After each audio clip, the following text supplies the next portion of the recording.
She wasn't a queen, but she was more dangerous than one.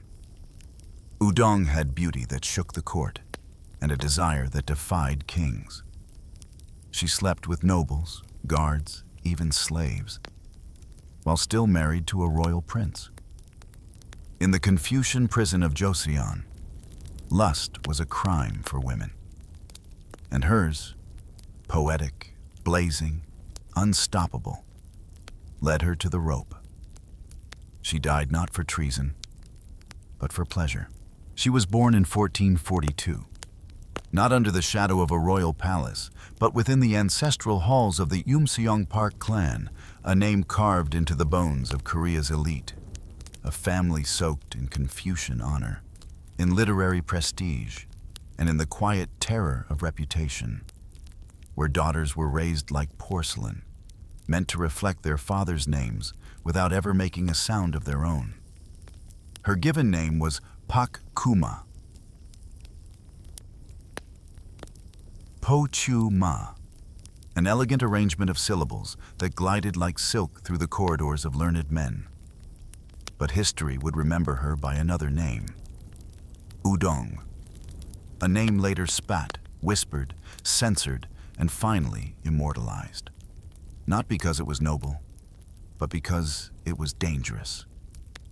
Udong did not inherit a throne or a crown, but something far more volatile in the court of Joseon.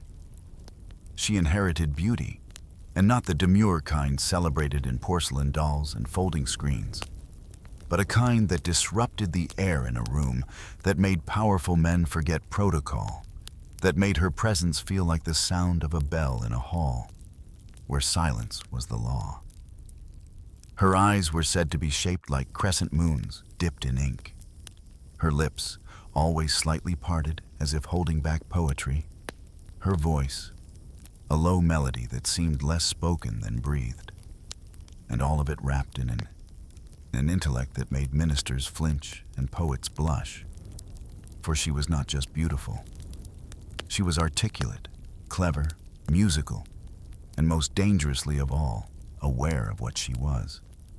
She could compose verses that made even the most hardened officials lower their eyes, paint watercolors that seemed to sigh with longing, and dance with the grace of a courtesan, yet the dignity of a queen, though she would never be allowed to be either. Not really, not in Joseon, not with that kind of fire under her skin. When she was of age, she was married. No, assigned, to a man called Prince Taegang, Ƴitong, a royal descendant of King Taejong and Queen Wangyong, which meant the union was not about affection, but about lines on a scroll, names in a ledger, and alliances between families that viewed love as a foolish game played by commoners. From the outside, it was a triumph. A woman of exquisite beauty and talent married into the bloodline of kings. A match that would have made even court ladies sigh with envy behind their fans. But marriage in Joseon was a form of burial for women like her. A tomb lined with silk and scrolls, where one's body was possessed by a husband, one's voice was trapped beneath etiquette, and one's soul, if spirited, was slowly bled through years of ritual, silence, and performance. Prince Taegang, though noble by birth, was said to be as cold as the stone pillars of the palace, dutiful in public, dismissive in private. A man who regarded his wife not as a companion, but as a possession, a jewel to be worn for status, then locked away when the guests had gone. Udong, in that golden cage, did not scream or rebel openly, not yet. Instead, she began to write. Not just the neat calligraphy expected of court women, but verses that dripped with longing, with ache, with the kind of metaphors that compared skin to rain-soaked silk, breath to embers, lips to forbidden fruit, and touch to death. She danced, not just for ceremonies, but in private, with movements that uncoiled like serpents, that mimicked the wind through bamboo, that hinted at a hunger far beyond the ceremonial steps taught by palace instructors. She painted lovers reaching across mountains, faces gazing through mirrors, women staring at the moon with eyes full of grief. And no one could prove the woman in the brushstrokes was her. But everyone knew. And so, the whispers began. Not just because she was beautiful, not even because she was different, but because in a world where noble women were meant to be unseen and untouched by desire, Udong dared to shine. In the Confucian worldview that governed Joseon like an invisible cage, a woman's virtue was not in her mind or her dreams, but in her ability to remain blank, to reflect the expectations of her father, then her husband, and finally her son, like a mirror that must never crack. Udong cracked it, not loudly, not yet, but with each poem, each glance, each sigh too long in the corridor of another man's presence. She fractured the mask of obedience and let something more dangerous leak through, something that could not be undone. She became a symbol, long before she became a scandal, a symbol of what the court feared most. A woman who not only felt desire, but acted upon it. A woman who viewed herself not as an extension of her husband's rank, but as an individual, with longings, curiosity, agency, and fire. And while others whispered that her beauty was her curse, the truth was sharper. Her beauty was only a problem because she used it to exist, not to disappear. In a world that asked women to fold themselves into smaller shapes, Udong kept unfolding into poetry, into dance, into whispers that clung to the palace walls like perfume no incense could mask. She had not yet crossed the line, but lines are made to be crossed, and some women are born to cross them in silk shoes, with verses on their lips and a hunger in their hearts that even kings cannot contain. And so, the story begins. Not with a crime, but with a woman too alive for the place she was born into. A beauty too dangerous to be queen. A flame too bright for a kingdom built on shadows. The court of Joseon, with its rigid hierarchy and quiet corridors of protocol, had perfected the art of disguising captivity as ceremony. And for a woman like Udong, marriage was not an escape, not even a compromise. It was a slow, glittering suffocation, dressed in silk robes, gold pins, and the cold affection of a husband she never chose. Her wedding to Prince Taegang, a nobleman of royal descent whose blood traced back to King Taejong, was marked by fanfare. Scrolls signed in red ink, and the obligatory smiles of two people fulfilling the wishes of others. Theirs was not a union of hearts, but of names, titles, and expectation. Sealed not with a kiss, but with ritual bows, incense smoke, and the turning of heads toward the ancestors, whose ghosts were supposed to bless what the living had no power to alter. Prince Taegang was a man molded by protocol, a creature of duty rather than warmth, who moved through life like a shadow walking behind scrolls, calculating in silence, dismissive in speech, and always careful never to look too long into the face of his own wife. As if her beauty were an inconvenience, a distraction, a light too bright for the room he preferred to keep dim. And Udong, despite her training, her poise, and the countless times she had been reminded that the ideal noblewoman is like a pearl kept inside a shell, precious, hidden, and silent, could not help but feel the cage tightening from the very first night she lay beside a man who touched her only because tradition required it, and who spoke to her only when etiquette permitted it. She lived in a home full of doors she wasn't allowed to open, surrounded by maids who watched her not out of affection, but out of obligation, and by elders who expected her to bear sons, kneel with grace, and suppress every spark of individuality for the sake of her husband's legacy. But what they did not understand, what perhaps even Ŭdong herself had not yet fully realized, was that her hunger for life had already begun to leak through the cracks. In the early months of her marriage, she tried to fit herself into the mold that had been prepared for her since birth. She memorized court etiquette with perfect posture. She poured tea with elegance that would make any Confucian scholar nod with approval. And she bowed so precisely that onlookers could not tell if she was praying or disappearing.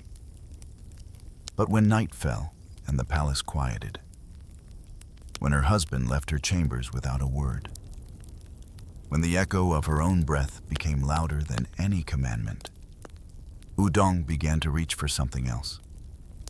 Something unspoken, forbidden, necessary.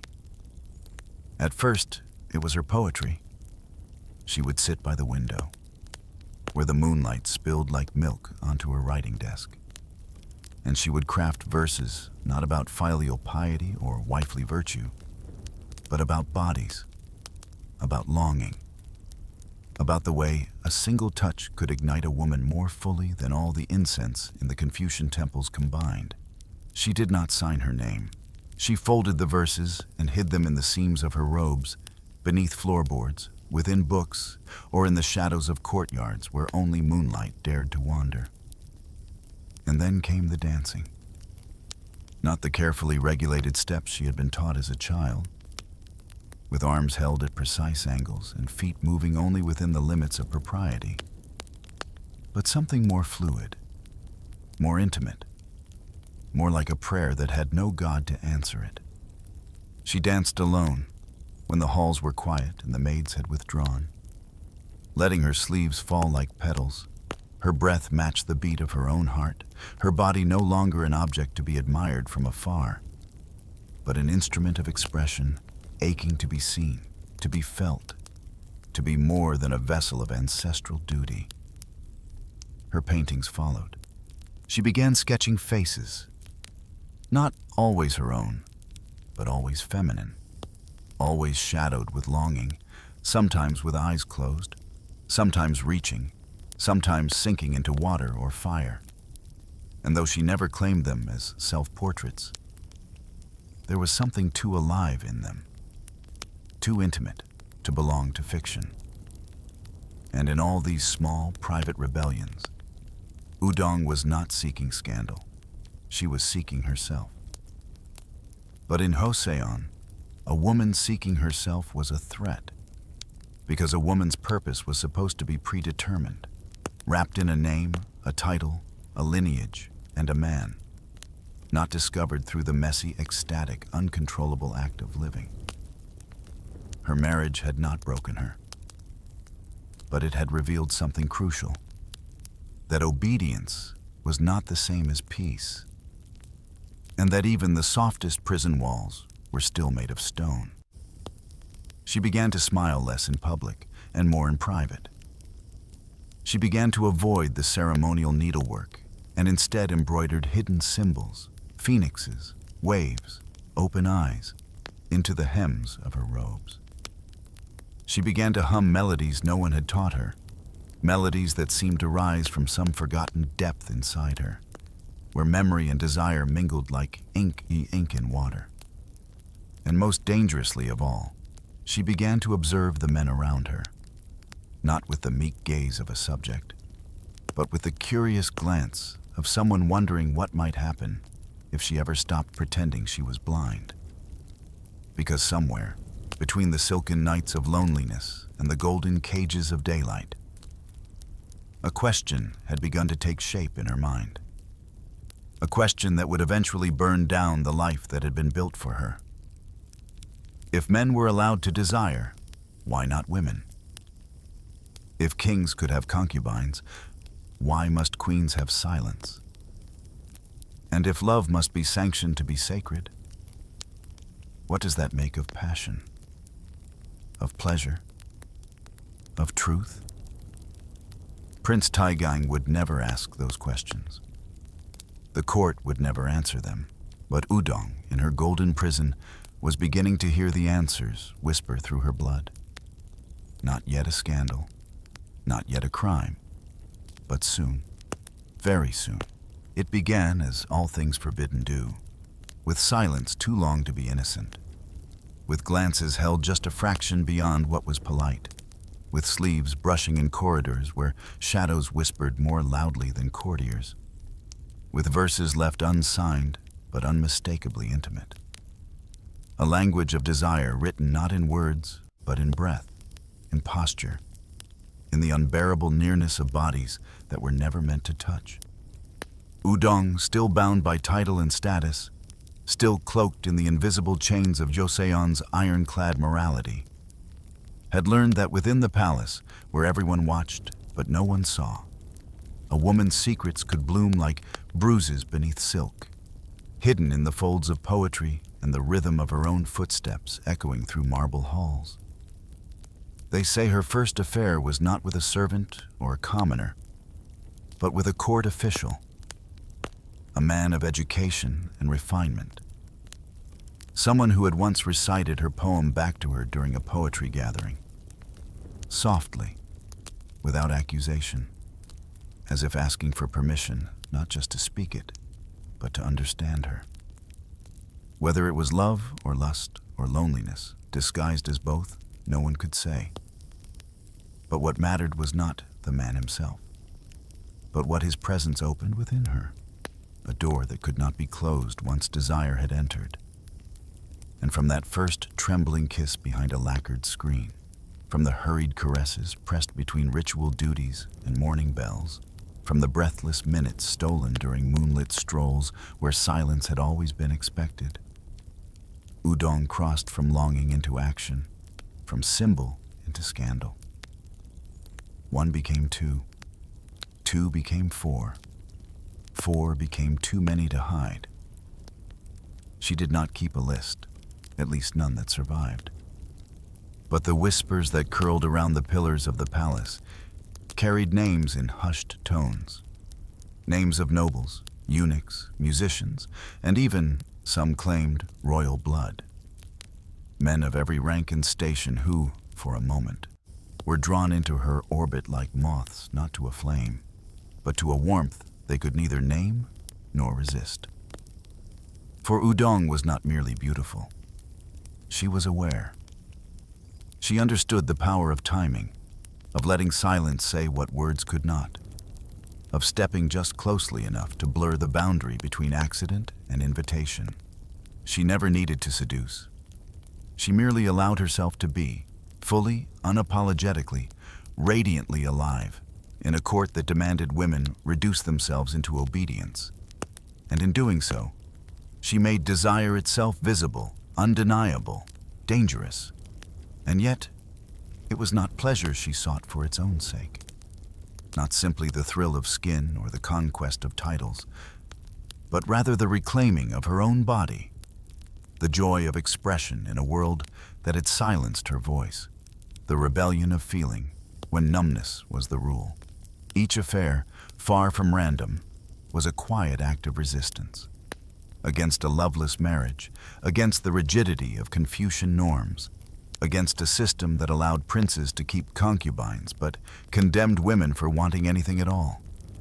They say she exchanged poems like love letters, that she painted her lovers into the margins of silk scrolls, disguised as mythological figures or birds in flight, and that her eyes, always calm in court, held within them a storm that only a few men ever saw and never survived intact. Some stories claim she had affairs with as many as 12 men.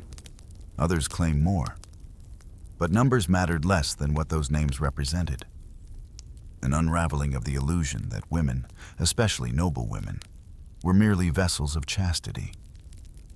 Her name became a secret code, a warning, a fantasy, a threat. Servants began to whisper of her late-night walks. Ladies in waiting changed the subject when her footsteps approached. And even officials who had never seen her face lowered their voices when her name passed their lips. Because Udong, though still married in name, had done the unthinkable. Not just broken the rules, but dared to live outside them, to write herself into a world where only men were allowed to want. And though the court remained still, the gears of suspicion began to turn. a misplaced handkerchief embroidered with an unfamiliar crest. A love poem slipped into the wrong sleeve. A glance held too long during a festival dance. One by one, the veils of secrecy frayed. But Udong did not retreat. If anything, her poetry grew bolder, her steps more confident, her presence more unsettling. Because she was no longer pretending to be anyone's wife, anyone's property, anyone's shame. She had tasted what it meant to choose, and even if the price was death, she would not unchoose it. Some said she had lost her mind, bewitched by lust, corrupted by vanity. Others said she was cursed, possessed, born with a demon's charm that unraveled men's sense of virtue. But the truth, whispered only by those who understood, was far more dangerous. Udong was not mad. She was awake. And in a kingdom built on slumbering obedience, one woman wide awake was more terrifying than an army. Each touch, each night, each forbidden meeting was not just an affair. It was a strike against a system that feared female desire. A crack in the mask of Confucian hypocrisy that told men they could sin in daylight and be forgiven, while women who dreamed in the dark were sentenced to eternal silence. Her lovers would not defend her. Some would disappear. Some would betray. Some would pretend they had only admired her poetry. But Udong was no longer writing for them. She was writing for herself, in ink and sweat and memory. And with every verse, every glance, every lingering brush of fingers across forbidden skin, she was asking the question no man in the palace dared answer out loud. If you can burn with desire, why must I be the one to turn to ash? The rumors no longer hid behind silk fans or quiet coughs. They no longer waited for moonlight or empty corridors to pass. By the time the court began to truly watch her, Udong was already past the point of retreat. Her name already too tangled in whispers, her scent lingering too long in too many men's chambers, her poetry now suspect, her glances now regarded not as grace, but as weapons. She had stepped beyond the fragile veil of discretion, not with recklessness, but with a calm boldness that terrified those who had tried to ignore her for years. A kind of quiet thunder that echoed not from rebellion, but from the certainty of a woman who had nothing left to protect. Not her reputation, not her title, not her place in a world that would never forgive her for being alive in ways they could not control. The number of her lovers, once whispered in shameful awe, became the subject of obsession. 7, some said. Perhaps 12, perhaps more. And with each addition, the legend bloomed darker and more dangerous. Not merely because of how many, but because of who they were. They were not just nameless guards or fleeting courtiers. They were princes, high-ranking ministers, eunuchs trusted with royal secrets, scribes who copied state records, painters who entered the women's quarters under pretense of duty, and even, though never confirmed, a distant royal cousin whose own mother had warned him never to speak her name again. Her bed, they claimed, became an invisible battlefield, where class and hierarchy dissolved into breathless equality, where titles mattered less than touch, and where a woman, once wife to a prince, had now become the forbidden center of a collapsing order. But desire, once it escapes its cage, never stays secret for long in a palace built on surveillance and silence. Servants began to speak. Not loudly, not in public, but in the spaces between tasks, when heads were bowed and sleeves covered mouths, when wet laundry was folded and messages passed from hand to hand beneath bowls of rice or stacks of scrolls. A maid, once assigned to Udong's chamber, was said to have found a love letter, written not in the clumsy verse of a servant, but in the elaborate metaphors used by scholars, a confession of nights spent beneath painted screens, of perfume left on robes, of lips bitten to silence during prayer hour. A court scribe punished for an unrelated offense claimed to have copied poems that bore not only erotic longing, but veiled references to real officials. Dates, seasons, lines that mirrored actual events known only to those with access to palace schedules. A musician, caught drunk in the lower quarters, mumbled of nights where he heard laughter not meant for wives and husbands, of footsteps too light to be guards, and of a woman's voice humming an unfamiliar tune that echoed from the direction of Ŭudong's residence. Each testimony, on its own, meant little. But together, they formed the architecture of a scandal too large to hide and too dangerous to ignore. And so, the spies came. Not in black cloaks or under moonlight, but in the form of familiar faces. Old maids reassigned to her quarters, new servants with too many questions, minor officials who asked for poetry and brought nothing in return. And most of all, silence. The kind of silence that tells you you're being watched, even when the wind is still.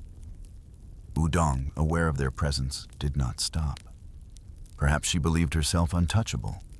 Perhaps she no longer cared. Or perhaps she had crossed that invisible line where freedom becomes worth more than life. And once a woman has tasted that, she no longer performs obedience for the sake of delay. The stories of her lovers grew bolder. A young noble caught entering her residence past curfew. A eunuch dismissed without cause after being found with a handkerchief bearing her seal. A palace painter exiled to the countryside for losing discipline after finishing her portrait, though no such painting was ever recovered. It was said that one of her poems had described the way a man's fingers trembled as they untied her sash, comparing it to a scholar unraveling the final line of a forbidden text. And though the metaphor was exquisite, the image it conjured was too vivid to be forgiven. Court officials gathered in private, torn between the need to protect royal dignity and the terror of letting her influence grow unchecked. Because in her very defiance, Ŭudong had become more than a woman. She had become a symbol, a quiet rebellion painted in flesh and verse. And her continued presence was a question the Confucian court could not answer without destroying its own illusion of order. And yet, she continued to compose. She wrote not just of lovers, but of imprisonment. The weight of stairs, the suffocation of duty, the unbearable heaviness of being seen but never known. And her verses, smuggled from chamber to chamber by sympathetic hands, began to spread, not as invitations to sin, but as confessions of being human in a place that demanded she be nothing more than a name in someone else's story. Ŭudong was never caught in the act. There were no midnight raids, no direct witnesses of her body entwined with another. But in Joseon, proof was not required when a woman had already been declared guilty by her audacity alone. She had too many eyes on her, too many questions surrounding her, too many names falling from trembling lips behind locked doors. And with each passing day, the net tightened. Not because she had sinned more deeply than others, but because she had dared to make her sins poetic. And poetry, once it enters the bloodstream of a kingdom, is more difficult to silence than fire. Ŭudong stood in the center of it all, not trembling, not begging, but blazing, like a phoenix made of ink and skin, dancing in the very flames they thought would consume her, unaware that the smoke would outlast them all. The palace was no longer a sanctuary of silence, but a breathing, twitching, rumor-soaked labyrinth, where every step Ŭudong took seemed to echo louder than the last. Every glance she exchanged was no longer a passing accident, but a thread in a growing tapestry of scandal. Every poem she composed, once admired in secret, now dissected line by men who no longer saw beauty in her metaphors, but warnings, shadows, and coded confessions of a desire that could no longer be contained, much less denied. where once her poetry fluttered in the margins of courtly discourse, admired like a delicate flower growing wild behind a stone wall. It now pulsed through the veins of the court like a fever, a kind of sickness that only she seemed immune to, and that others either longed for or feared they might already have caught. The number of men rumored to have shared her bed no longer seemed static or finite. 7, 10, 12, even more, depending on who was asked and how drunk they were when they answered. And yet, within the swelling of numbers and names, a terrifying truth began to rise like steam from a covered dish. It was no longer about lust, nor even infidelity. It was about contagion. The idea that Udong's freedom to want could spread, could inspire, could infect other women who'd been trained from birth to silence their hunger beneath layers of silk and propriety. And so, the spies came. Not announced, not in black robes or through creaking doors, but in the form of old maids reassigned to her chambers with hands too still and eyes too sharp. Of new servants who fumbled with her robes, not because they were inexperienced, but because they were watching her hands, noting where she hid letters or sealed ink. Of junior scribes who asked too often what inspired a certain poem. Of musicians who arrived too early for lessons and left too late from practice. Of ladies-in-waiting who bowed too often and listened too much, nodding at her jokes with just a second's delay. All agents of silence posing as familiarity. But Udong, who had lived her entire life in a palace that taught women how to bow without bending, how to smile without joy, how to obey without truly hearing, knew these faces too well to be fooled. She recognized surveillance not as punishment, but as confirmation. That her name had grown too large to be erased, too dangerous to be ignored. And that the court, so adept at turning women into footnotes, had now begun to write entire meetings, policies, and whispers around the question of what to do with her. What complicated the situation beyond its already fevered pitch was the identity of her lovers. Not merely their number, but the lineage they carried, the positions they held, the access they had to the king's inner court, the army's movements, the records of landowners, and the scribal knowledge of political shifts too sensitive for public mention. One was rumored to be the younger cousin of a military general. One was a palace painter with private access to women's quarters. One was a eunuch in charge of relaying coded correspondence between inner and outer courts. And one, though never confirmed, never publicly named, was whispered to have been a distant descendant of a rival royal branch. A man whose flirtation with Ŭudong was less about affection and more about opening a vein in the side of the dynasty itself. But what made them fall for her? What made them risk position, safety, and name? Was not simply her beauty, although it shimmered like moonlight spilled onto black lacquer floors, nor her poetry, though it struck with the precision of an arrow, aimed not at the heart, but the soft skin just beside it. It was her presence, that strange alchemy of elegance and daring. The sense that, in her eyes, you were no longer merely a man of rank or duty, but something tender, alive, chosen, seen.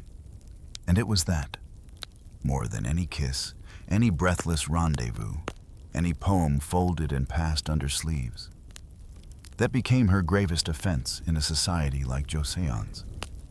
She gave men the illusion, however fleeting, that their identities were not bound by their titles, that they too could slip free from the iron masks of expectation and feel something true, even if only for a night. That kind of liberation was dangerous, because it could not be punished with demotion or exile. It had to be buried, suffocated, made unthinkable. So the court responded not by confronting her, not yet, but by tightening the net. The doors to her chamber were watched. Letters arriving from her family were inspected. The songs she requested from court musicians were noted. Her paintings, once freely displayed in side halls, were taken down under the pretense of restoration and never returned. Even her hair ornaments, gifts from unnamed admirers, were confiscated and replaced with plain ones, as if stripping her of decoration might make her spirit smaller. But it did not, because by then, Udong was no longer merely surviving in the cracks of palace walls. She had become the crack itself. Somewhere between her 7th and 12th rumored lover, the court no longer viewed her as a woman. She had become a symbol, a wound in the body of Confucian order that refused to heal. A song no one wanted to hear, but could not stop humming under their breath. And perhaps Ŭudong knew it.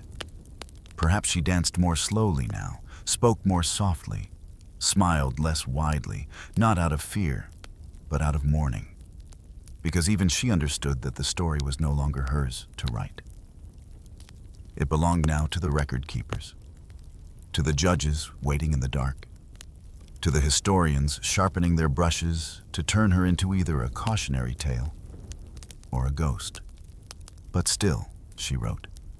Still, she walked. Still, she lifted her chin in the court gatherings. Still, she allowed herself, against all odds, to be present. Because what they feared most was not her past, nor her lovers, nor her body, nor even her poems. What they feared was her refusal to disappear. And that refusal, in a palace where women were meant to be shadows behind veils, was the one thing that even kings could not forgive.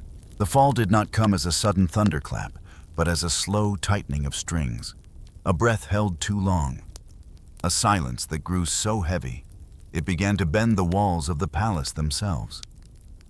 As if every wooden beam, every paper screen, every carefully raked courtyard had absorbed too much of Ŭudong's presence, too much of the whispers that licked at her name, like fire under silk. Too much of the unbearable tension between the world as it was and the woman who refused to kneel before it.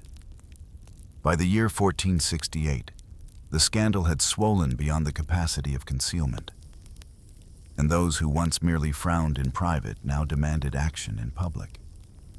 Their voices cloaked in the language of righteousness, but laced with something far older. Fear, not of her body, nor even of her sin, but of the idea she represented. That a noble woman, born of good blood and married to royalty, could dare to want, and more than that, dare to act on her want, unrepentant, unbroken, untouched by shame. It was Prince Ŭudong, her husband in name only, who had finally moved to shatter the illusion of marriage that had bound them for over a decade.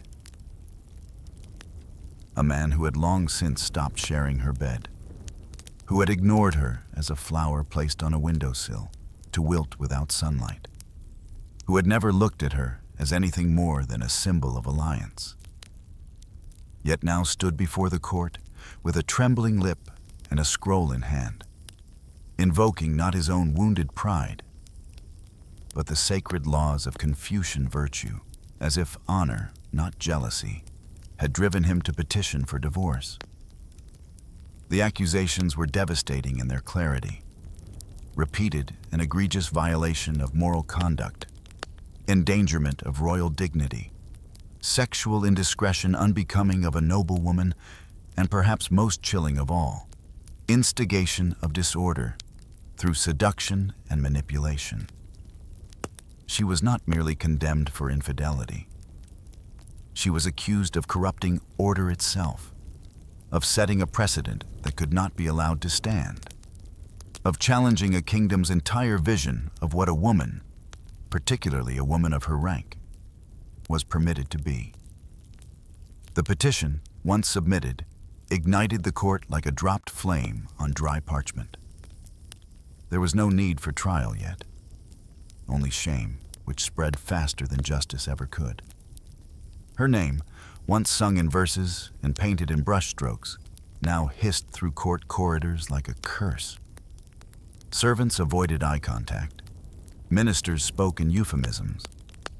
Her lovers, real or alleged, vanished into exile, disgrace, or death. Some demoted quietly, some stripped of their titles, others simply erased from records, as if their sin could be undone by forgetting them. The poetry she had shared with them, gifts once folded delicately and carried like secret prayers, were now weaponized, passed hand to hand as evidence, dissected not for beauty, but for guilt. Each metaphor now reinterpreted as confession, each line re-examined as proof of seduction. What made her case particularly incendiary was not just the volume of her affairs, nor the rank of those involved, but the intellectual intimacy that laced her crimes. The fact that her seductions had not been vulgar, but poetic. That her rebellions had been wrapped in artistry. That her hunger had not only sought touch, but connection, conversation, creation. And that, to a court built on hierarchy and stoic ritual, was even more dangerous. For in the eyes of Joseon, a woman who lusts can be punished. But a woman who thinks and still lusts, that is treason. Udong was expelled from court, but not immediately imprisoned, not yet.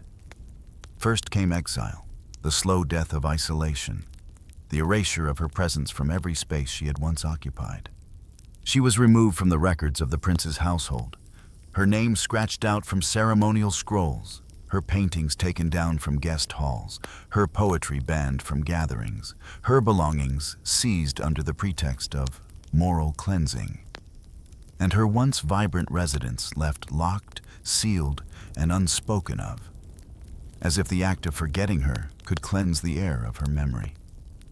And yet, even in exile, she did not vanish quietly. There are accounts, fragmented, likely censored, that she wrote new poems during her banishment, not of desire, but of betrayal, loneliness, the taste of silken lies, and the silence of gardens that once echoed with laughter. One verse, believed to be hers, survives in oral tradition. They burned my ink, but not my pulse. They silenced me, but not my name.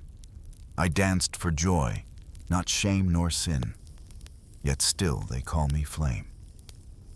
In exile, she was not surrounded by enemies, but by ghosts. Ghosts of the men who had once whispered promises into her ear and now whispered prayers to be spared punishment. Ghosts of the women who had envied her freedom but would never dare to follow. Ghosts of a version of herself that had once believed that art, beauty, and longing could survive inside a system built on walls. And perhaps the cruelest irony of all was that the very thing that had once made her valuable, her allure, her mind, her ability to captivate, was now being rewritten as a poison, as if the problem had never been the desires of men, but the woman who dared to awaken them. There was no trial yet, no rope, no scaffold, only silence. And silence in Joseon was never mercy. It was a verdict dressed in delay. Her fall was not only personal, it was political, symbolic, systemic. She had become too big for her marriage, too powerful for her station, too visible for her gender, and too unrepentant for her society. And now, with her name falling from the lips of children, courtiers, poets, and commoners alike, the court faced its worst nightmare: that Udong's story might outlive her, that her fall would not be a cautionary tale, but a spark, a myth, a song passed through generations. And so, the machine turned, not yet to kill, but soon, because exile had not silenced her, and Joseon had never tolerated echoes that refused to fade. There was no jury, no defense, no parchment outlining her rights. For in Joseon's corridors of judgment, where law and morality braided themselves into an invisible noose, a woman like Udong did not need to be proven guilty. She only needed to have lived too freely, written too honestly, and loved too visibly for those who governed virtue to tolerate her breath a moment longer. The trial, if it could even be called that, was never meant to uncover truth. It was a carefully orchestrated performance of punishment masquerading as justice, held behind closed doors, far from the gazes of the public who whispered her poems like prayers, and far from the women who watched her rise and fall in fearful awe, learning that beauty, voice, and longing were commodities best buried beneath layers of obedience. She stood alone, not because she lacked support, but because support was not permitted. No counsel, no advocate, no sympathetic relative dared align themselves with a woman already labeled dangerous. A woman whose very presence, whose ink-stained fingers and flame-tipped gaze had become synonymous with seduction, disorder, and insubordination. The judges were not cruel men by nature, nor were they moved by vengeance. They were scholars, bureaucrats, upholders of the Confucian system. And for them, the sin was not personal, but structural. Not what Udong had done in private, but what her defiance implied in public. That the fragile architecture of Joseon's hierarchy could be undone by a woman's choice to feel, to write, to touch, and to refuse to repent for any of it. The evidence, presented with solemnity, was as poetic as it was damning. First came the poems, copied from hand to hand, verses once meant to be hidden in sleeves or murmured in twilight, now laid bare on polished desks as if love itself were an infection, and each metaphor a symptom. Her lines, where skin met breath and longing bled into metaphor, were read aloud with studied detachment, their beauty stripped of soul, reduced to admissions of lust. Then came the testimonies, maids who spoke with trembling voices about robes disheveled at dawn, scribes who described missing scrolls and smudged seals, courtiers who claimed to have seen men slipping from her chambers, each word painting her not as a woman, but as a siren, a threat, a fire loose in the archives of propriety. And finally, the absence of her lovers, men who had once pressed lips to her wrist and poetry to her feet, now nowhere to be found, exiled, vanished, silenced, their names protected by the system that had already decided that only she would bear the weight of their shared rebellion. She was not allowed to speak. Not truly. A few questions were asked, most rhetorical, more for documentation than dialogue. Questions like, do you deny the accusations? Have you nothing to confess? Do you understand the gravity of your crimes? And when she answered, her voice low and without shame, it only deepened the court's resolve. For remorse was the one virtue she would not perform. They expected tears. They expected trembling. They expected a collapse. But Udong did not cry. She stood upright, her back straight like calligraphy done in a single brushstroke, her silence not submission, but protest sharpened into stillness. And so the verdict came, not from rage, but from ritual.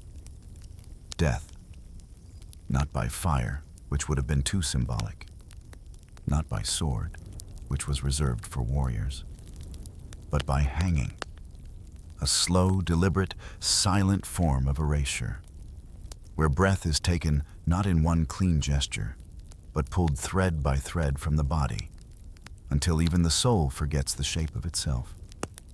The court recorded it plainly. Udong, born of noble lineage, violated moral order through acts of lewdness unbecoming of her station. She is hereby sentenced to death by hanging, to restore harmony to the court and preserve the sanctity of lineage. What the document did not say, but what every man in that chamber knew, was that she had been condemned not for desire, but for refusing to apologize for it. She was not burned for promiscuity. She was not slain for betrayal. She was executed because she refused to kneel, because she refused to lie, because she refused to become small enough for their comfort. The sentence spread quickly, whispered from scribe to steward, from palace maid to market girl, from noblewoman to chamber guard, and each retelling altered the tone. Some with pity, some with horror, some with delight, and some, secretly, with admiration. For there were those who recognized that something had broken that day in Joseon. Not just a woman, but a wall. A wall of silence, a wall of fear, a wall of rules so ancient that no one remembered who had written them, only that they must not be questioned. Udong never begged. She never denied. And though history would try to rewrite her in many ways, as adulteress, as demon, as cautionary tale, there were always the poems, the paintings, the surviving fragments of her that could not be unmade by rope or ink. She was the first noblewoman in Joseon history to be executed for sexual transgression. But her true crime was older, deeper, more insidious to the system that punished her. She had wanted more, and she had taken it. In a world that taught women to wait, Udong had reached out. In a court that worshipped obedience, she had danced. In a kingdom that defined honor as invisibility, she had chosen to be seen, and for that, she would not be forgiven. The noose was already being prepared. The silence that would follow was already rehearsed. But before the breath left her, before her name was wrapped in the shroud of infamy, before her story was carved into the edges of history as a warning, she became something no executioner could touch. A symbol, a legend, a question, still burning. It was a gray morning, as if even the sky refused to bear witness, as if the clouds themselves had gathered not to weep, but to smother the light, to cast a veil over the scene unfolding just beyond the palace gates, where the final chapter of a woman too bright for her time would be written not in ink or song or touch, but in the long silence of a rope pulled tight around a neck that once recited verses of love in moonlight. There was no procession, no slow ceremonial walk accompanied by gongs or incense, no farewell kiss from family, no royal decree read aloud for the public to hear.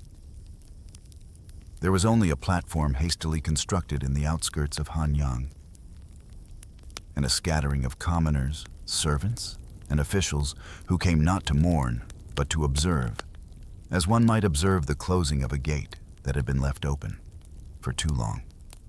Udong was brought forth in plain clothing, not in the vibrant robes she had once worn in the court, not adorned with jade or silk or gold, but clothed in the colorless modesty of a woman stripped of title, identity, and meaning, as if the court believed that simplicity could erase seduction, that removing beauty from her body could remove blame from their hands. She did not cry. She did not resist. She did not tremble. And that, more than the sentence, more than the noose, more than the hush of the crowd, was what made her execution unforgettable. Because in that moment, with hands bound and death moments away, Udong remained herself, poised, composed, silent not from fear, but from defiance, as if her very breath were a final rebellion against a world that had tried for years to shrink her into something consumable, controllable, forgettable. The executioner, a man likely unfamiliar with the name of his prisoner, tied the rope not to punish, but to obey orders. And yet even he, standing close enough to see the shape of her collarbone, the ink stain on her sleeve, the bruises on her wrists from the iron shackles of justice, hesitated, as if aware, somewhere deep in the marrow of his bones, that this was not a criminal before him, but a mirror held up to a society that could not bear its own reflection. There were no screams, no pleas for mercy, Only the whisper of rope as it coiled upward, like a serpent returning to the sky, and the collective tightening of breath among those who watched, their eyes wide not from horror, but from the quiet recognition that they were witnessing something sacred being destroyed, not because it was dangerous, but because it refused to disappear. They say it took longer than expected, that the rope, damp from rain the night before, did not snap tight with immediate finality, but creaked and stretched as if reluctant to complete its task. That her feet did not kick wildly, but swayed gently, almost rhythmically, like a dancer performing her final routine. And that in the eerie stillness that followed, a single bird flew overhead, not cawing, not fleeing, but gliding silently, as if escorting her soul from a world too cruel for its own poetry. There was no bell tolled, no name announced, only a mark added to the ledger of executions for the year 1480. One line among many, labeled Udong, hanged for crimes against morality, and stamped in red by a man who never met her, who never read her poetry, who never touched the sleeve of a woman who refused to kneel. But the people remembered. Not in the way the court feared, with outrage or uprising or vengeance, but in whispers, in stories, in songs sung under breath by women combing their hair at dusk, by maids folding robes in silence, by widows pressing their fingers to old paper and wondering what would happen if they, too, had written what they truly felt. Her name, forbidden in official documents, began to appear in oral tales.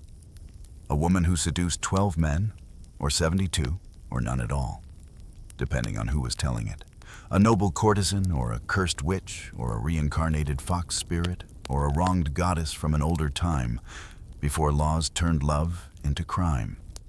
They said the tree where she was hanged bore no fruit for 7 years. They said her ghost wandered the palace walls, brushing against tapestries with a sigh. They said that every spring, a purple flower bloomed where the platform had once stood. A color not native to the region. A color like bruised lips, like dusk before rain. But what they could never say, what even the historians who hated her could not erase, was that Udong had died unbroken, that she had faced her death with the same terrifying grace that had once made men lose sleep and ministers lose patience and poets lose themselves in verses they claimed not to understand. For she had never asked to be worshipped. She had only asked to be free, and that, in Joseon, was more dangerous than treason. Because when a man rebels, he is given a trial.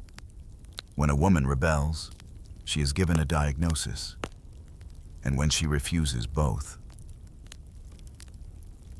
refuses to go mad or be meek or disappear quietly into a footnote, she is given a rope. But even the rope failed to silence her, because long after her body was taken down and burned or buried or discarded without monument, her words remained, half remembered by lovers, rediscovered in margins, reshaped into lullabies and warnings and daydreams, until her legend grew too large to punish, too beautiful to banish, too human to forget. Udong, they said, had died of lust. But anyone who watched her that morning knew the truth. She had died because she refused to say sorry. And there is nothing more terrifying to a kingdom built on obedience than a woman who meets death with her spine straight, her silence full of meaning, and her soul still dancing just beyond the reach of their noose. They thought it would end with the rope, that once the body stopped swaying, and the silence settled like dust over the place where she last stood, the name Udong would dissolve into the earth like spilled ink, that her memory would fade the way court scandals are meant to, quickly, cleanly, and without echo. Yet even as her limbs stiffened and her lips turned pale, Something in the world refused to obey the same sentence that had choked her into stillness. For the palace, despite its precision, its rituals, its centuries of carefully managed memory, could not cleanse itself of her so easily. And in the weeks following her execution, Udong became more present in absence than she had ever been in life. Her name no longer a woman, but a question, spoken behind fans, muttered in kitchens, carved in ink by secret hands, trembling with equal parts fear and longing. The room where she once slept, that modest chamber embroidered with fragments of moonlight and laughter, where ink had dried beside whispers and skin had known both warmth and betrayal, was sealed. The doors bolted with ceremony, the floorboards scrubbed as if removing dust could erase poetry, the windows locked not to protect her legacy, but to suffocate it. Her belongings, hairpins shaped like phoenix feathers, scrolls of half-finished poems, silk robes dyed in shades of twilight, fans painted with lilies and ink-washed sighs, were gathered and sorted, not for preservation, but for destruction, as if the court believed that beauty, when left unchecked, could breed rebellion even from beyond the grave. Most of it was burned, not with ritual, but with shame. The flames did not roar in triumph, but flickered awkwardly, as if reluctant to consume what they had once admired in secret. And yet, a few things survived, not by mercy, but by accident, or perhaps by fate. A single poem smuggled out by a maid who could not bring herself to watch the scroll be fed to fire, resurfaced years later in a merchant's songbook, the verses rearranged but unmistakably hers, describing a woman watching snow fall through a barred window, her breath fogging the glass, her fingers tracing the outline of a lover she could not name. A painting, unsigned, but known to be hers by the curve of the brushstroke, by the way the eyes in the portrait refused to look away, was later found hanging in the home of a retired official, hidden behind a tapestry, revealed only after his death, when a servant pulled the fabric aside and gasped at the image of a woman standing alone at the edge of a river, her robes undone, her shadow falling in the shape of wings. And in the whispers of the people, in the corners of the marketplace and the edges of moonlit courtyards, songs began to grow, melodies that hummed like secrets in the wind. Lullabies mothers sang to daughters in moments of quiet warning, stories about a woman who danced with ghosts and kissed princes and painted herself into eternity. But even beyond the artifacts and the rumors, it was the absence itself that haunted. The silence of the place where she once laughed. The sudden hesitations in court poetry gatherings, when a certain line of verse reminded too many people of a woman they were not allowed to name, the way younger palace girls would glance at the sealed chamber and then quickly look away, as if fearing the walls might speak. The men who had once desired her, those who had whispered poetry into her ear, who had traced calligraphy along her spine, who had begged for nights they would later deny, fared no better. Some had already been dismissed. Some vanished into remote provinces under the pretense of health or honor. Some, it is said, never wrote again. And those who remained in the court walked as though their shadows had grown heavier, glancing over their shoulders when certain poems were read aloud, flinching when silk rustled too suddenly, for they carried not only guilt, but the terrible knowledge that they had lived, and she had not. Yet the true ghost of Udong was not in the chamber, nor in the scrolls, nor even in the memories of those who had touched her. It was in the law that followed. For the court, frightened by the echo of her defiance, did not simply forget her. They used her, not as a cautionary tale to women, but as a warning to the system itself. Stricter laws around adultery were codified in the decades that followed, particularly after 1513, when new legislation declared that even suspicion of infidelity could warrant execution for noble women. a legal noose inspired not by crime, but by precedent. And that precedent was her. Her name, though not written, hovered above the ink. Her ghost, though not seen, weighed down every new restriction. And yet, in the paradox that so often defines history, the more they tried to erase her, the more she returned, not as a woman, but as a mirror held up to every woman who followed, to every girl who dared to ask why obedience must cost so much, why silence must taste like ash, why longing must be hidden in the folds of ritual and duty like contraband. She became, over time, two women. To the state, she was the sinner, the seductress, the noble woman who destroyed herself for pleasure. To the people, she was the artist, the lover, the flame that refused to dim even when drowned. But to those who truly understood, those who read her poetry by candlelight, who found themselves weeping over brushstrokes on hidden scrolls, who touched their own lips and wondered what it meant to be both woman and want. Udong was not past. She was possibility. She was the truth that beauty is not weakness, that desire is not treason, and that the most dangerous thing a woman can do in a world built by men is to live without shame. She had died in silence, but the silence did not last. She was never meant to be remembered. Not like this. Not as a name carried in wind-stirred lullabies. Not as a silhouette drifting across history's margins. Not as a ghost that unsettles both court historians and curious schoolgirls. But that is how Ŭudong survived, by refusing to die on the terms of the men who executed her. They tied a rope around her neck, thinking it would silence what they could not control. But what they could not control was the way she kept speaking. Through verses passed between fingers, through paintings hidden behind tapestries, through the quiet rebellion of women who read her story and saw themselves in its reflection.